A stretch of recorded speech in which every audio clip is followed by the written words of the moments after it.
इथं करण्यात आलेली आहे, जेणेकरून सध्याच्या कॉन्क्रीटच्या जंगलमध्ये लोकांना नॅचरल फॉरेस्टचा अनुभव घेता यावा।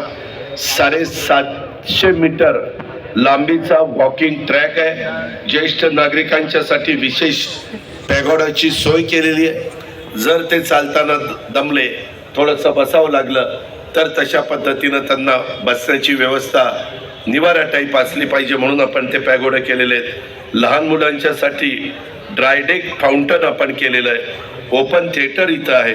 व्यायामासाठी क्रॉसफिट आणि ओपन जिम अशाही गोष्टी त्यामध्ये आहेत। आणि मी मागाशी सांगितलं तसं बाकीच्या 9 कोटी रुपये मी फुटबॉल आणि पार्किंग आणि जे काही इथं स्वच्छता गृह आणि मुलांना शिकण्याच्या करता त्या बाबतीमध्ये इतर गोष्टी ह्या सगळ्या आमचा देण्याचा प्रयत्न आहे। एकंदरीतच या मतदारसंघामध्ये आम्ही गेल्या 5 वर्षामध्ये सुनील टिंगऱ्यांच्या पाठपुराव्यामुळं जवळपास 1,500 कोटी रुपयाचा निधी हा आम्ही देऊ शकलो।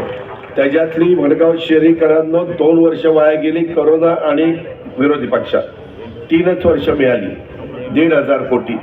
माझी तुम्हाला विनंती आहे की उद्याच्या काळामध्ये विधानसभेच्या निवडणुका येणार, महायुतीचा आल्या, महायुतीचा आम्ही उमेदवार देणार। माझी आपल्याला विनंती आहे की महायुतीचा उमेदवार देत असताना त्यामध्ये तुमच्या मनातलाच उमेदवार मी देणार आहे, त्याबद्दल काळजी करू नका।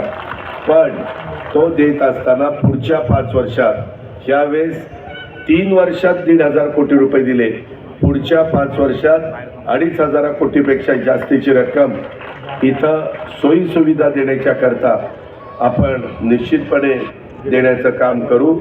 लोहगावच्या उपजिल्हा रुग्णालयाचं पण लवकरच काम पूर्ण होणार आहे। आरोग्य पण तुमचं चांगलं ठेवलं पाहिजे।